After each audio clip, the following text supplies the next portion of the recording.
Ma vie a été terrible non pas à cause de ce que j'ai craint, mais à cause du fait que je l'ai craint. Michel de Montaigne.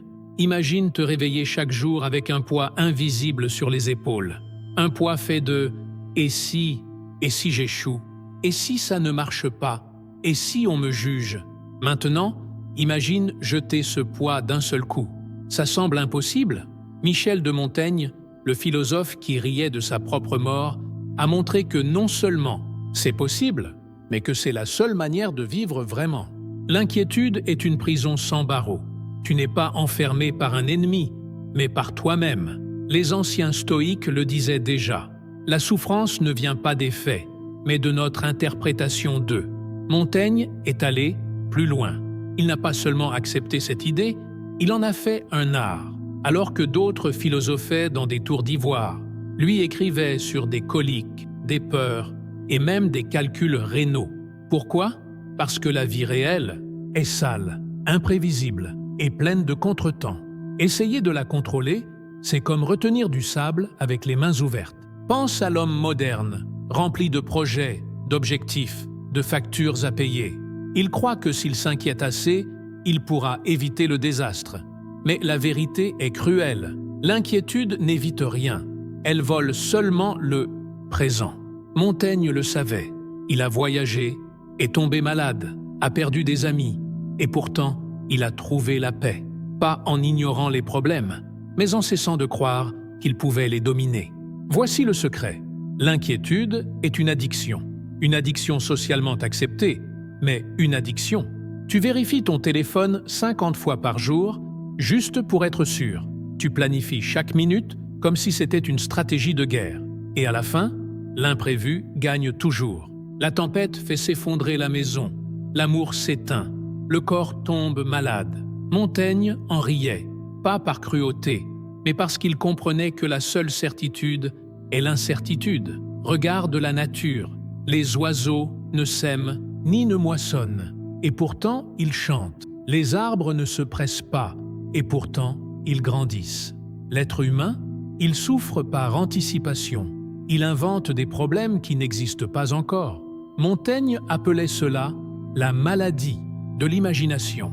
Nous créons des monstres dans notre esprit et ensuite nous tremblons devant eux.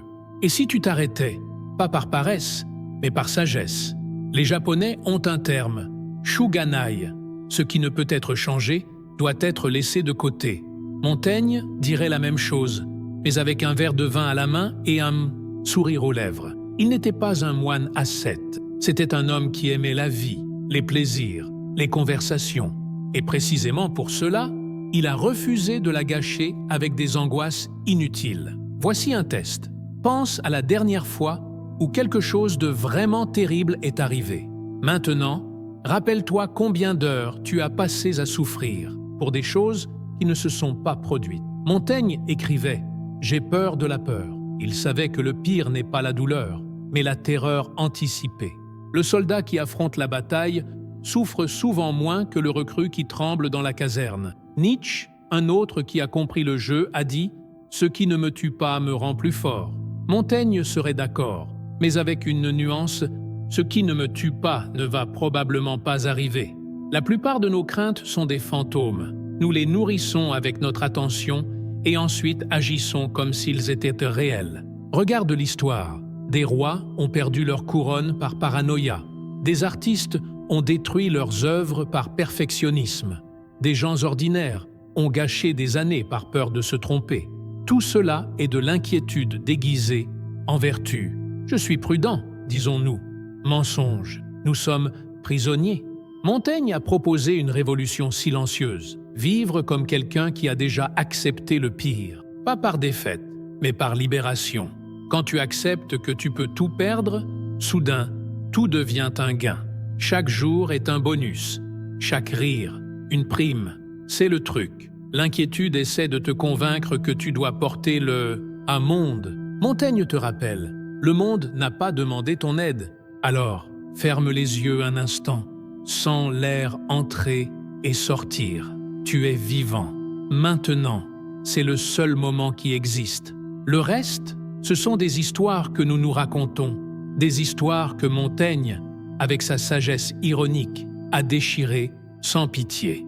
Et à leur place, il a offert quelque chose de mieux, la légèreté de celui qui n'a plus rien à perdre. Rien ne perturbe autant la vie humaine que le fait d'avoir peur de la mort. Michel de Montaigne. Imagine un homme du XVIe siècle, assis dans sa tour, entouré de livres, écrivant sur son impuissance, ses maladies et même ses préférences, amoureuses. Alors que l'Europe s'enflammait dans des guerres religieuses, il a choisi une voie radicale, ne pas s'en soucier, pas par apathie, mais par intelligence. Michel de Montaigne ne prônait pas le laisser-aller, mais une forme supérieure de lucidité. Il a réalisé que la plupart des choses qui nous empêchent de dormir ne méritent pas une seconde de notre temps. T'es-tu déjà surpris à ressasser une dispute insignifiante des jours après qu'elle ait eu lieu, ou à perdre des heures, à imaginer ce qui pourrait mal tourner dans un projet? Ce n'est pas de la prudence, c'est du masochisme. Les stoïques appelaient cela la souffrance anticipée. Montaigne est allé plus loin. Il en a ri.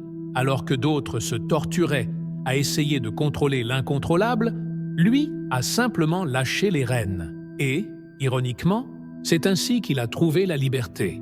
Pense aux plus grands génies de l'histoire. Beaucoup d'entre eux étaient des maîtres dans l'art de ne pas s'inquiéter. Einstein se promenait en pantoufles. Beethoven composait même sourd.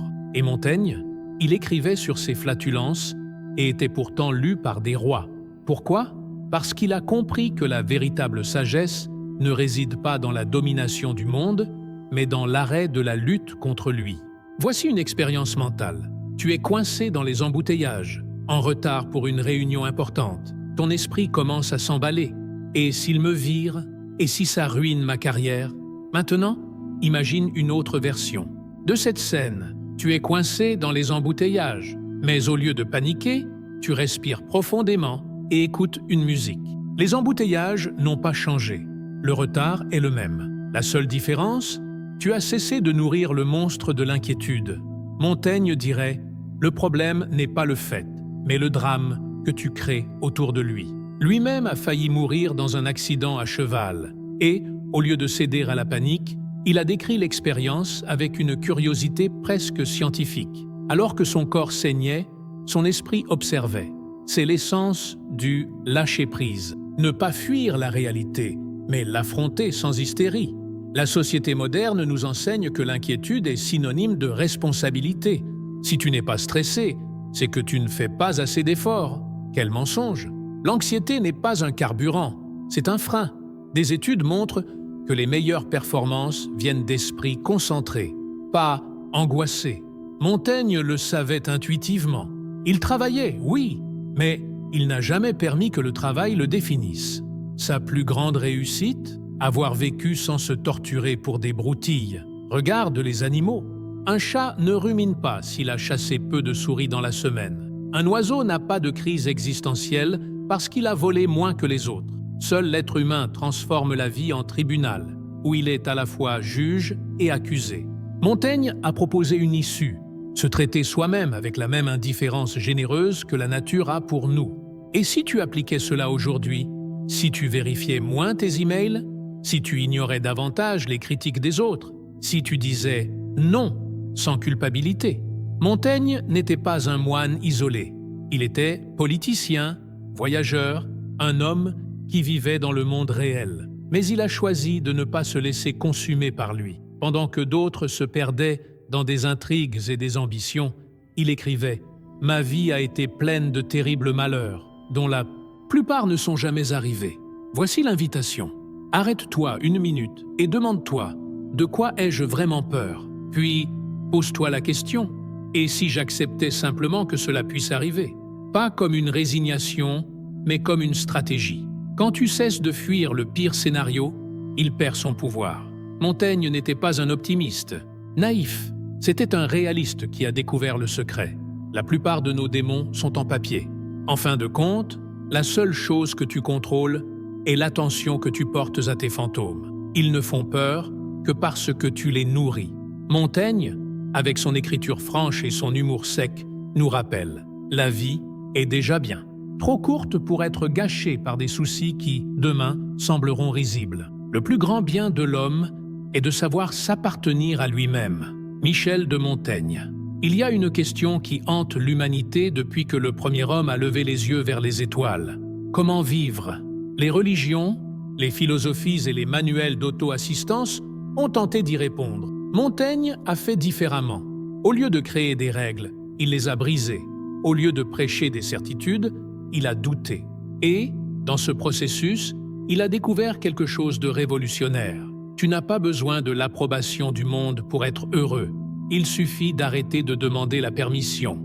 Pense à la dernière fois où tu as reporté un rêve parce que ce n'était pas le bon moment, ou quand tu as retenu une vérité par peur du jugement. Maintenant, imagine un homme du XVIe siècle qui écrivait sur ses hémorroïdes, confessait ses échecs amoureux et riait de ses propres contradictions. Montaigne n'a pas attendu que le monde l'absolve. Il s'est simplement déclaré libre. Et cette audace, plus que n'importe quel traité philosophique, est son plus grand enseignement. La société nous enseigne que la vie est une série d'obligations. Sois productif, sois accepté, suis le scénario. Montaigne a regardé cela et a demandé « Pourquoi ?» Il n'était pas un rebelle par rébellion. C'était un homme qui a réalisé que la plupart des règles sont des inventions fragiles. Les mêmes rois qui exigeaient des révérences mouraient de goutte ou de syphilis. Les dogmes qui brûlaient les hérétiques changeaient à chaque décennie. Et lui, au milieu de ce cirque, a décidé une chose, il n'obéirait qu'à sa propre nature. Voici un secret que les stoïques, les bouddhistes et Montaigne connaissaient. La souffrance vient du conflit entre ce qui est et ce qui devrait être. Tu souffres parce que tu penses que la vie devrait être juste, que les gens devraient être loyaux, que tu devrais avoir accompli davantage. Montaigne a tranché ce nœud avec un couteau aiguisé. Abandonne le devrait. Accepte que le monde est chaotique, que les gens sont imprévisibles et que toi-même es en perpétuelle évolution. Et ensuite, comme un alchimiste, transforme cette acceptation en liberté. Essaie ceci maintenant. Choisis une chose que tu penses devoir faire, mais que tu détestes au fond de toi.